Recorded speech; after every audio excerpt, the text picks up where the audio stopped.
So, part two of how you should raise your children.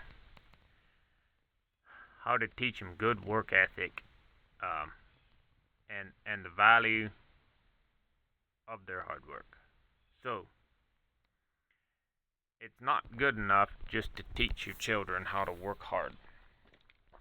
If you want to set them up for failure in life, just make them work really hard when they're young, and don't compensate your child for any of their hard work. Don't give them any money.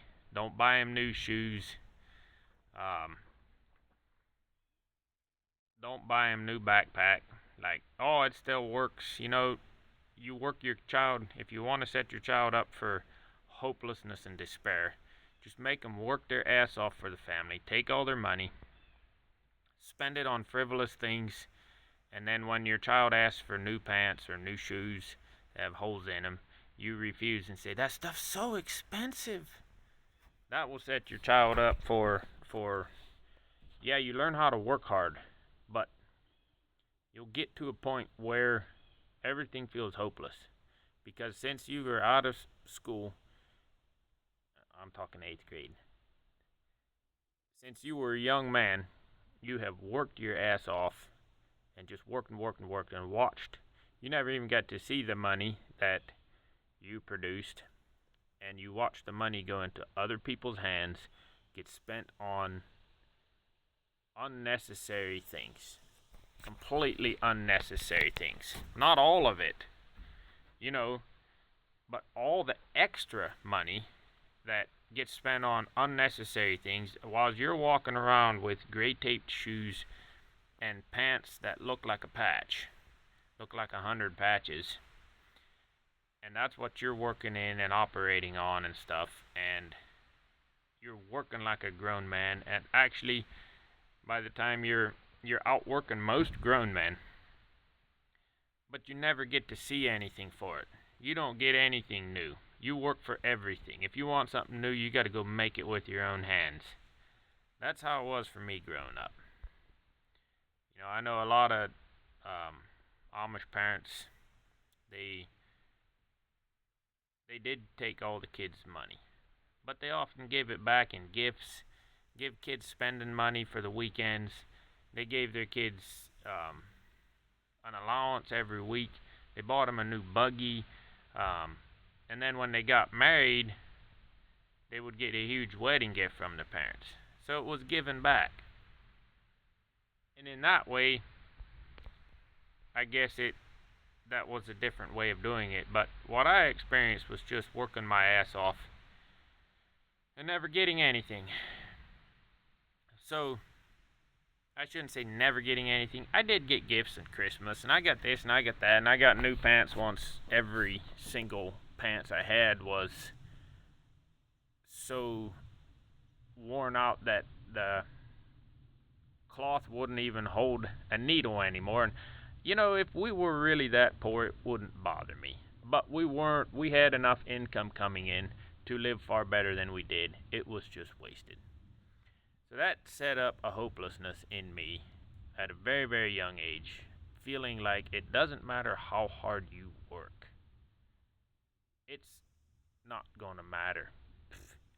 It took a long time to get over that feeling. Even though I knew better, it's like it become a part of me, and it had to be overcome. So your children in your business should be compensated. If they're working in your business as an adult and taking over adult responsibilities and working all day every day, you should pay them a fair wage that you would pay anyone else that's not your child, because it is bullcrap if you work your child like a slave, take all their money, and then complain when they want some new stuff.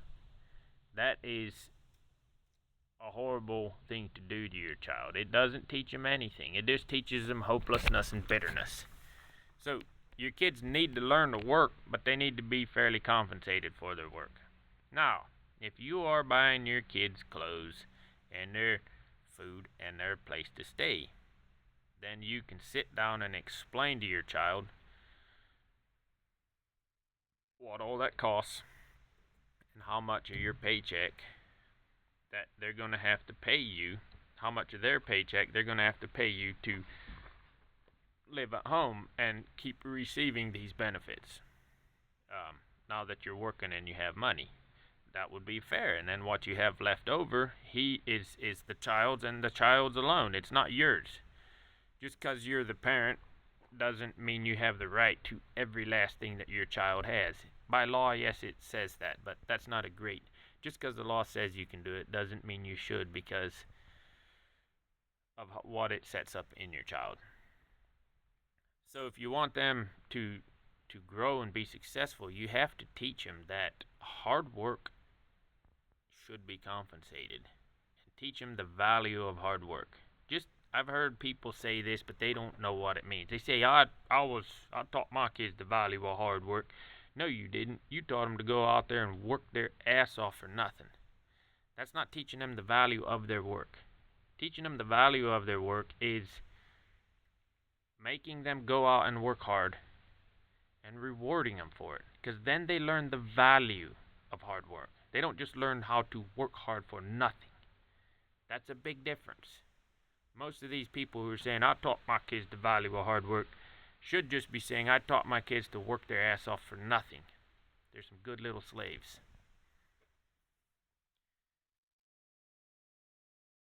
And that's very wrong. You don't, that, a parent should never do that to their child. Just like take advantage of them and, oh yeah, I had you, you're my child, now I get to live a way better life than I can afford because you're free labor. That is a terrible thing. You destroy your child's psyche doing that. Some kids handle it better than others. You want to encourage your children. You want to teach, you might have one of your children working at a job where they're getting paid for shit, and then you want to be like, hey, maybe you need to look into something else. You're working really hard, and I know what this job would normally cost for other people, and they're way underpaying you. So maybe we should look for something else. You should help your children. If your children are working in your business, and the only reason you're successful is you have free labor, you have a terrible business model. Terrible. So that's not cool. The only reason you had kids was to have slaves in your business is maybe that wasn't your plan, but that's what ended up happening. That's not cool. You need to shut down the business or figure something else out so that when your kids work for you, you can pay them a fair wage. But if they're getting paid as adults, working as adults, and they're living at home, if they want to buy their own clothes, whatever, you work out, but you work out what's fair for them to pay you to live at home. There's some people out there who I disagree with also. They say if your kid's working, you shouldn't take any of their money at all. They should be able to live at home for free because you're their parent. That's stupid too. There's a balance. There's a center.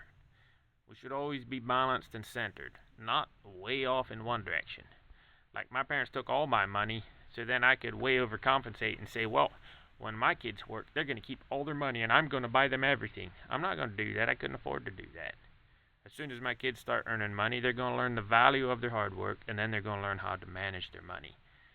And they're going to learn how to, buy their own clothes as they get older and possibly pay a little bit for living at home. And that pay might just be in chores. Who knows? But they got to learn how to, that nothing is a free ride, but at the same time, your work has value and you should be compensated. So that's about it for now. Y'all have a great God blessed day.